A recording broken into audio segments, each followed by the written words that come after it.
Bonjour, alors je vais vous montrer ici comment utiliser le connecteur avec Google Analytics. Ça avait été demandé dans le cours la semaine passée, donc j'ai fait une petite présentation pour vous. Donc j'ai expérimenté un peu avec, fait un peu de recherche et puis je vous montre un peu le résultat de ce que j'ai pu faire avec ce connecteur-là. Donc, vous avez ici une page sur le blog de Microsoft. Je vais la mettre dans les références de la vidéo. Vous pourrez y accéder aussi. On va passer à travers pour voir les différentes étapes par lesquelles on va devoir passer. Et puis, après ça, je vais vous montrer qu'est-ce que j'ai fait moi avec ça. Puis après ça, on va faire une saisie nous-mêmes. Donc, il faut aller chercher le connecteur de Google Analytics. Donc, on va dire obtenir données et puis on va aller dans plus et puis on peut faire une recherche sur Google, puis aller prendre celui avec Google Analytics. Là, on va se connecter. Naturellement, il va falloir lui dire à quel compte Google Analytics on veut faire. Mais avant, Microsoft va nous avertir qu'on se connecte à un service tiers.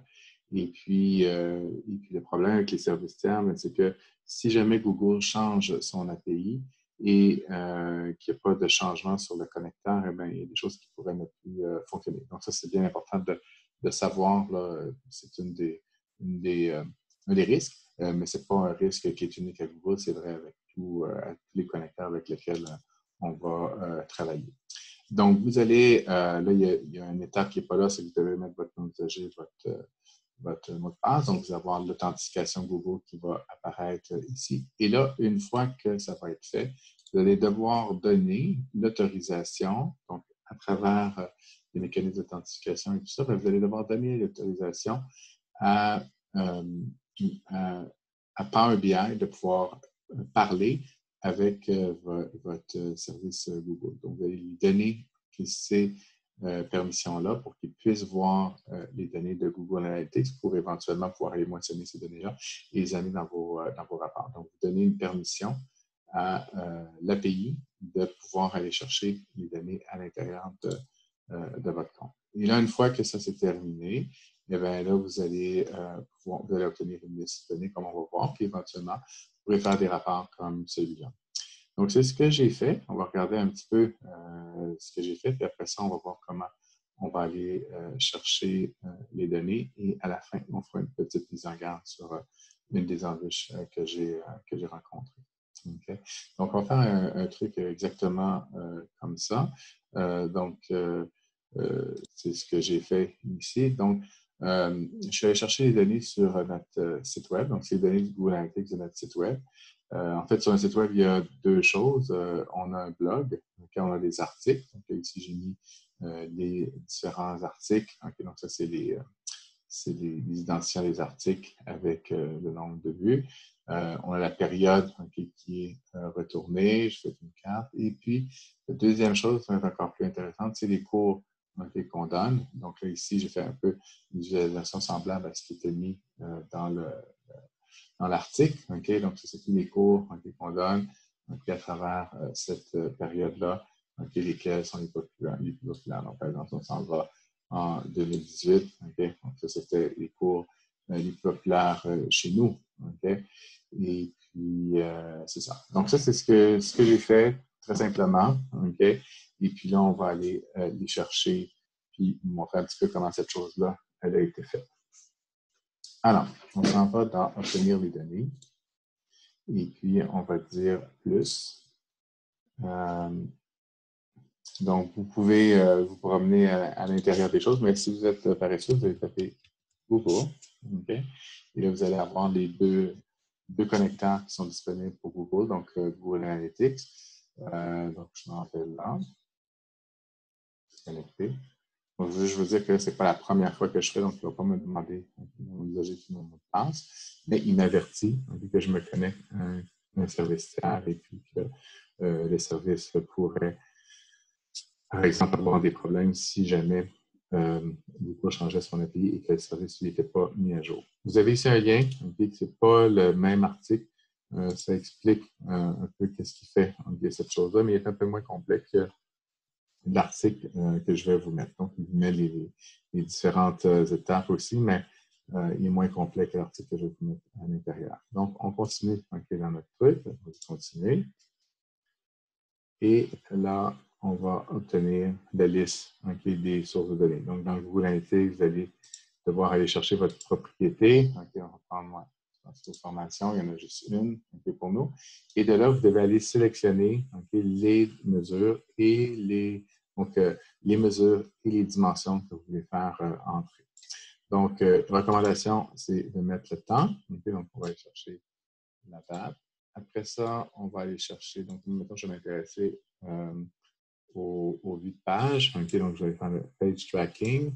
Donc, dans ça, je vais être intéressé par les page views et puis je vais être intéressé par, donc, je vais prendre le URL de la page et puis je vais prendre le titre de la page. Je vais faire un rapport qui soit plus joli. Donc, ça, c'est ce que je prends. Et je suis intéressé de savoir, par exemple, d'où viennent les différentes requêtes. Donc, je vais aller ici dans la partie géographie. Je vais prendre la ville, je vais prendre le pays, je vais prendre la région métropolitaine et la région, par exemple la province. Donc là, je prends tout ça. Peut-être que ce serait le fun si je pouvais traduire le nom de pays. Je vais aller chercher le Country ISO Code.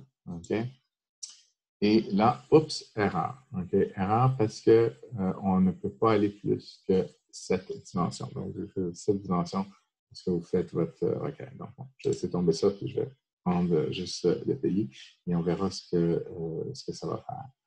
Donc, c'est certain que pour créer les rapports que j'ai montrés, bon, j'ai fait toutes sortes d'opérations pour préparer mes données, mais de toute façon, c'est des choses qui sont pertinentes pour mon contexte, peut-être pas pertinentes pour le vôtre. C'est que je vais non, on va aller transformer les données. Okay. Donc, on arrive dans le Power Query. Moi, en fait, ce que j'ai fait, je vais vous dire, c'est que ça, c'était la requête principale. Et j'ai fait 2 références, les articles et les cours. Là, j'ai préparé les données parce que je connais le patron de mes URL. Donc, avec les patrons de URL, j'ai pu faire isoler les articles. Okay? Et puis, j'ai pu faire isoler les cours. Donc là, ça, c'est ce qu'on a ici à l'intérieur. Donc, on va dire que c'est beau. Et puis, on va faire fermer et appliquer. Et puis, on va aller faire un petit rapport avec ça. Donc, on va prendre les données telles qu'elles ont été rentrées. Je ne fais aucune modification, puis là, je vais aller faire un rapport avec ça.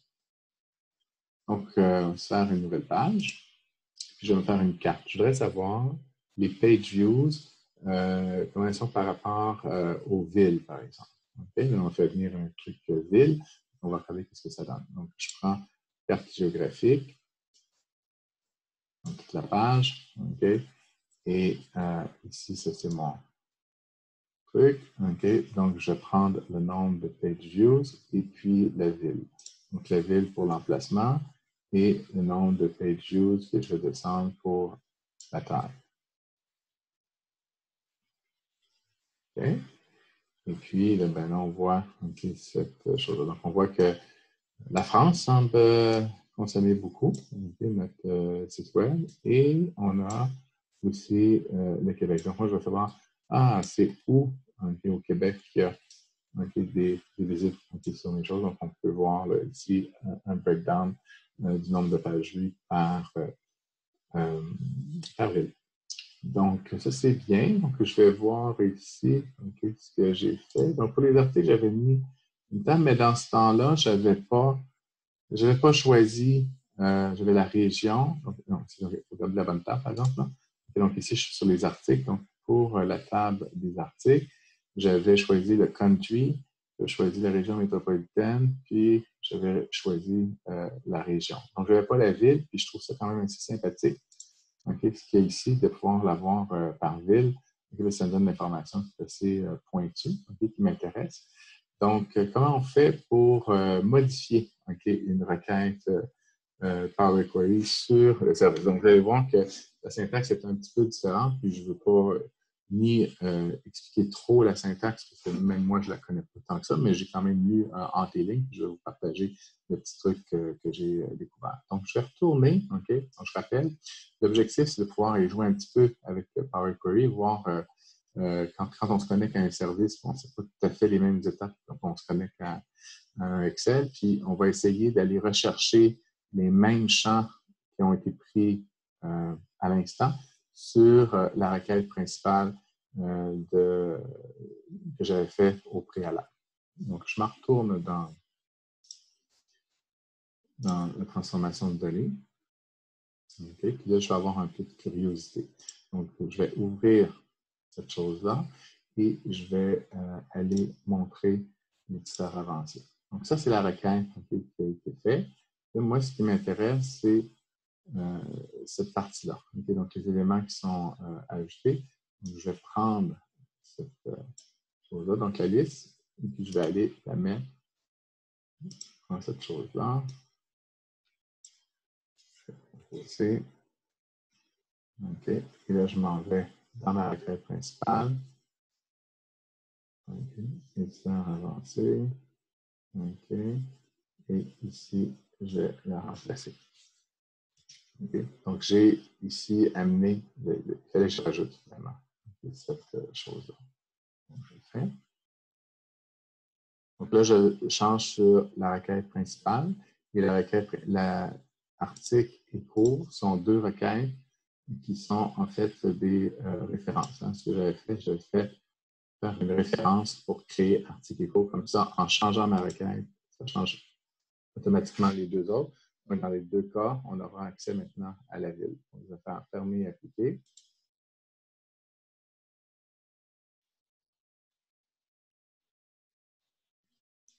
OK, donc il va chercher les choses. Et maintenant, si je m'en vais au niveau des articles, ça m'intéresse de savoir de quelle ville viennent les gens quand ils viennent visiter mes articles. Ben, au lieu de mettre le country, je vais plutôt mettre le city. Okay. Ça va me donner une information peut-être un petit peu plus précise, savoir d'où viennent les requêtes de la France, par exemple, d'où ils viennent, ou celles du Québec, d'où viennent les différentes requêtes. Donc, juste pour donner un exemple, comment interagir avec cette appli-là. Maintenant, je vais terminer avec une petite mise en garde. Le problème, c'est que ce n'est pas vrai qu'on a donné seulement depuis 2018. Donc, ça, c'est une décision de Google de donner ça. Okay? Puis, ce qui est un peu triste, c'est qu'on n'a pas de marge de manœuvre sur ça. Donc, oui, on a un connecteur, mais le connecteur n'est pas parfait. Okay? Donc, ce n'est pas un connecteur qui est parfait. Puis, il y a des gens qui ont fait un peu critique cette chose-là. Donc, ça aussi, je vous le mettrai, c'est sur le community. Okay? Donc, on explique cette chose-là. Donc, si par exemple, on veut contrôler la date de début, puis la date de fin, puis d'autres features qu'on a normalement lorsqu'on intervient avec Google Analytics, ben, on ne l'a pas. Okay? Donc, ici, vous avez juste accès à ce qui vous est imposé. Okay? Donc, c'est un peu imposé ce qu'on vous met. Par contre, bon, dans cet article-là, la personne demandait comment on faisait pour contrôler la plage de temps, mais sur la plage de temps qui nous est donnée, ben, on pourrait faire un filtre sur cette plage de temps-là. Donc, on pourrait dire on veut les avoir entre telle date et telle date, puis au niveau de la réception des données, mais si je veux contrôler à la source, ce que j'obtiens, ça, c'est quelque chose qui n'est pas disponible avec ce connecteur-là. Et puis, une fois que vous avez terminé de faire ça, ben, vous pouvez le publier dans le service. C'est ce que j'ai fait ici. Là, ça, c'est mes rapports, mais maintenant qui sont dans le service Power BI, ce qui me permettrait, avec le plan payant, de pouvoir les partager avec des collègues, pour voir les performances des différents articles et des cours qui sont offerts chez nous.